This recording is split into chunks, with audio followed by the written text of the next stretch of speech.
Ostracismo, palavra encontrada em qualquer dicionário cujo significado remete ao cidadão que deixa de exercer ou de atuar socialmente em atividades antes costumeiras, podendo este afastamento ser devido a um fator punitivo, voluntário ou simplesmente circunstancial.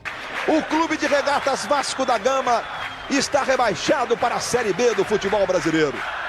2 para o Vitória, 0 para o Vasco. Agora cabe ao Vasco levantar a cabeça, se organizar e pensar que pode fazer de 2009 um ano de reabilitação. Essa palavra é um pouco comum em nosso cotidiano e você provavelmente já ouviu várias vezes, mas nunca parou para fazer analogias com ela e enxergar significado em acontecimentos da sua vida. O 21º do Furacão para rebaixar o Vasco. É uma humilhação dupla para a enorme torcida Cruz Maltina. Ela é muito utilizada com celebridades. Você com certeza já ouviu a expressão cair em ostracismo para alguém que se afastou do convívio social. Ela também é utilizada para explicar, por exemplo, o sumiço e a derrocada de algumas marcas e empresas que antes faziam parte de nossas vidas, com produtos de qualquer natureza, mas que foram sumindo aos poucos até virarem sinônimo de nostalgia. Também esta mesma palavra foi ganhando contornos modernos para sua utilização. Essencialmente, falava sobre a obsolência de uma pessoa em determinadas atividades, porém, com o crescimento industrial e a velocidade com que as coisas acontecem no mundo, empresas e instituições também começaram a ter a palavra ostracismo utilizada como nomenclatura para definir aquelas que foram relevantes, poderosas e presentes, mas que por diversos fatores perderam estes postos a ponto de irem sumindo aos poucos no imaginário coletivo, sendo que muitas delas sumiram definitivamente. E galera, só passando aqui rapidinho para lembrar vocês que a votação dos melhores jogadores do Brasil do mês de abril,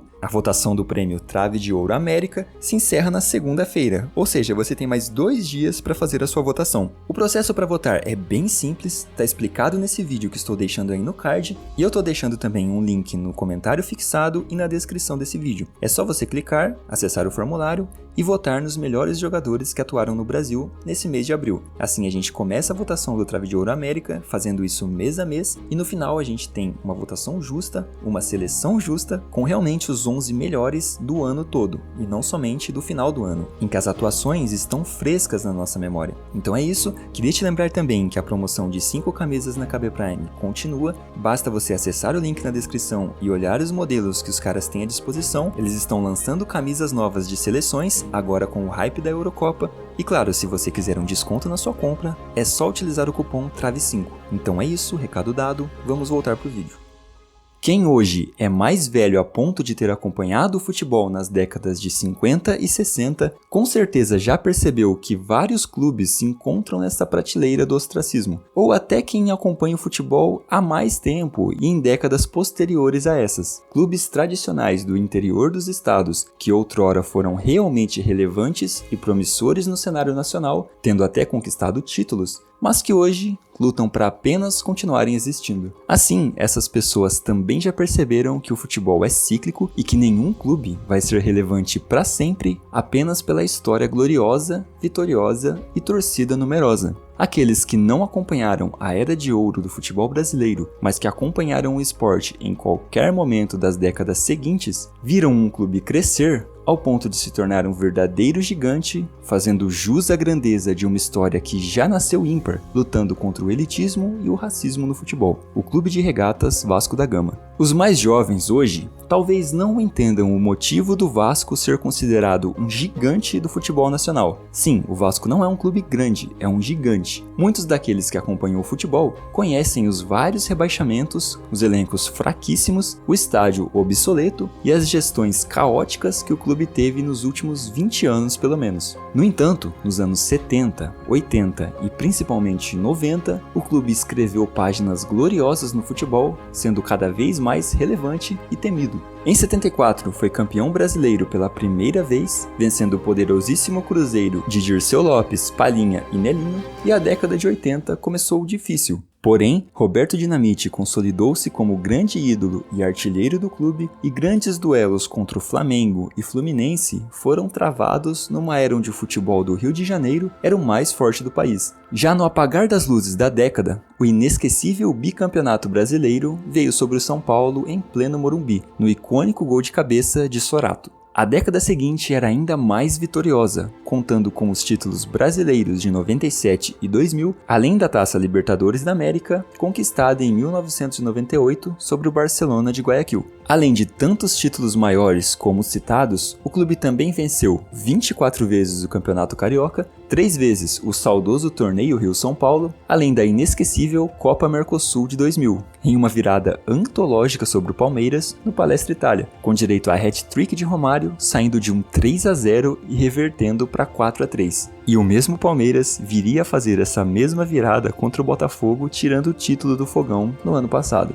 E aliás, este é um outro ponto de atenção. Além dos títulos e da maneira como eles foram conquistados, são incontáveis os jogadores de nível mundial que vestiram a camisa cruz-maltina. Apenas por alto, podemos citar Romário, Edmundo, Bebeto, Mauro Galvão, Juninho Paulista, Juninho Pernambucano, Denner, Evair, Luizão, Viola, Roberto Dinamite, Petkovic, Cocada, Emerson Leão, Carlos Germano e Bellini. Sem exageros, para sermos justos, teremos que fazer um vídeo apenas para isso. É realmente impressionante a quantidade de jogadores extra classe que fizeram história no Vasco, isso sem mencionar aqueles que não foram tão bem, mas tiveram passagem pelo clube. Do título brasileiro de 2000 até o momento atual, maio de 2024, o Vasco da Gama ostenta apenas um título relevante, a Copa do Brasil de 2011, conquistada no Couto Pereira sobre o Coritiba. Mais do que isso, nessas 2 décadas e meia, o clube fora rebaixado em 4 ocasiões, 2008, 2013, 2015 e 2020, tendo conseguido o título da divisão de acesso apenas em 2009. Também é impossível deixar de notar que o clube fez um bate-volta entre as divisões no período de 2013 a 2016,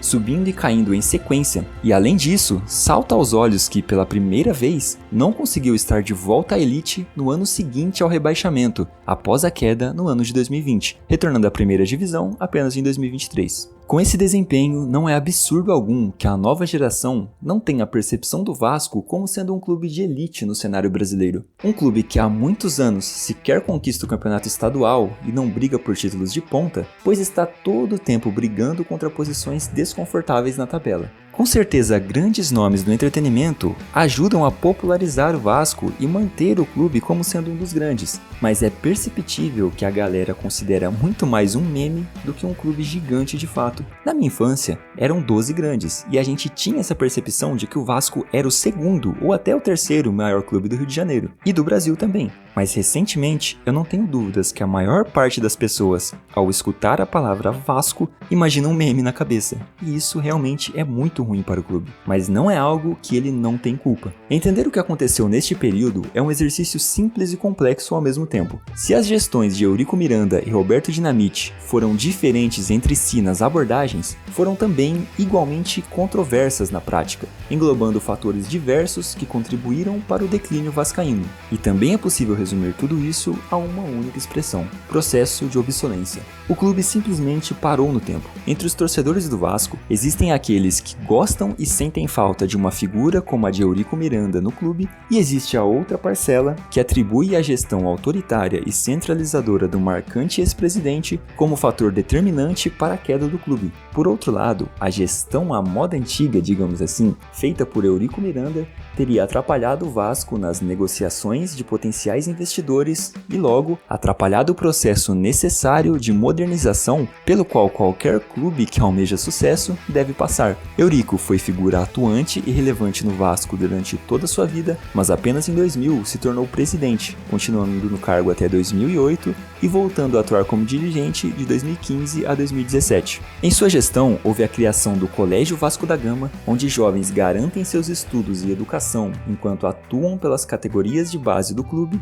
a algo inovador e vanguardista, assim como nasceu o clube. E este projeto deu bons frutos como Alex Teixeira, Allan Kardec e Felipe Coutinho. A gestão seguinte de Roberto Dinamite também foi um pouco controversa. Eurico e Roberto, figuras grandes no clube, foram desafetos declarados e isso implodiu a política interna do clube. Após o primeiro ano de mandato, tendo culminado no rebaixamento, investimentos estratosféricos para a realidade do clube naquele momento foram feitos. Enfim, empréstimos e aportes que custariam caríssimo aos cofres do clube nos anos seguintes. Dessa forma, foi possível montar um time forte e competitivo que viria a ser campeão da Copa do Brasil de 2011, além do vice-campeonato brasileiro do mesmo ano. Mas obviamente isso não era suficiente para a manutenção do elenco que contava, por exemplo, com Diego Souza e Juninho Pernambucano. E esse último até teve uma história de jogar sem salário, apenas por amor ao clube mesmo. Mas logo, o time foi sendo desmanchado e a reta final da gestão do ídolo vascaíno aconteceu em meio àquela conturbada gangorra de rebaixamentos e acessos que começou em 2013. Embora quisesse ver seu time campeão e forte, Roberto tomou medidas drásticas que, na prática, acrescentaram muito ao endividamento. Vocês se lembram do vídeo sobre o Santos, em que eu cito que em 2010 começou uma política no clube de contratar jogador a qualquer custo, a qualquer preço, só para obter resultados momentâneos? Pois é, muita gente gostou da contratação do Robinho, por exemplo, que eu cito como um erro naquele vídeo, que na minha visão foi, e defendeu essa prática, porque o resultado foi obtido. Robinho realmente jogou bem naquela época, mas quando eu cito que foi um erro, eu não falo dentro de campo, e sim para os cofres do clube,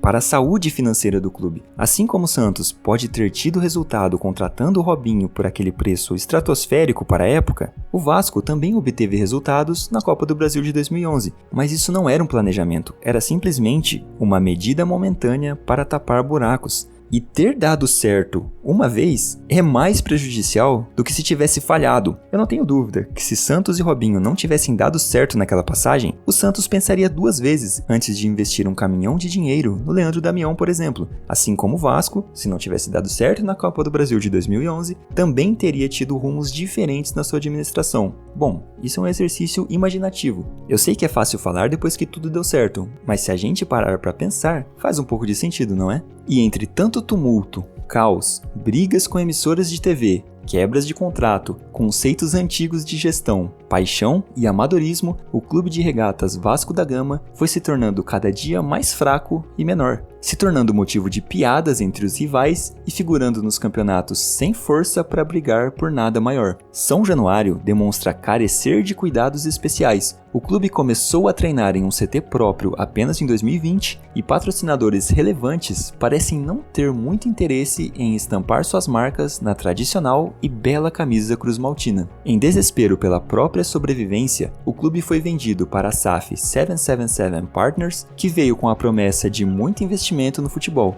algo que em números frios até aconteceu, mas não da maneira como a torcida esperava, não levando em conta a relevância nacional do Vasco e dando a entender que ser um clube de meio de tabela atende às expectativas financeiras da empresa, mas com certeza não atende às expectativas emocionais da torcida. Dessa forma, o clube entra com força na espiral do temido ostracismo. O ostracismo pode, segundo o dicionário, ser voluntário ou imposto, mas no caso do Vasco, essa condição é oriunda de uma triste junção dos dois fatores onde o clube se submeteu a condições limitantes criadas de dentro para fora, cortando as ambições do clube e frustrando a imensa torcida existente de norte a sul deste país, que não mais vê o clube habitando onde costumeiramente esteve, nas cabeças dos campeonatos, mas sim habitando os memes na internet e as piadas dos rivais. Assim, limitando essas fases a uma nostalgia cujo torcedor mais otimista não sabe se será substituída por novas, grandes e gloriosas memórias recentes. Mas por esse vídeo é isso. Se você gostou do conteúdo, eu peço que você se inscreva no canal. Nós estamos perto de bater os 30 mil inscritos e pelas visualizações que os vídeos vêm tendo, tem muita gente que vem assistindo o canal e não está inscrito. Então cara, você tá assistindo, tá voltando no canal com frequência, então é claro que você tá querendo apertar esse botão aí embaixo. E claro, não perder nenhum conteúdo que a gente tem aqui para te mostrar. Porque se você não é inscrito, vão ter vídeos que o YouTube não vai recomendar na sua tela em algum momento. Então se inscreve aqui no Trave a Trave, deixa um like e comenta aí embaixo o que você pensa do Vasco e se viveu essa era de ouro do clube, e também pode deixar sugestões de próximos clubes para serem falados por aqui. Mas por hoje é isso, nos vemos na próxima análise de Trave a Trave.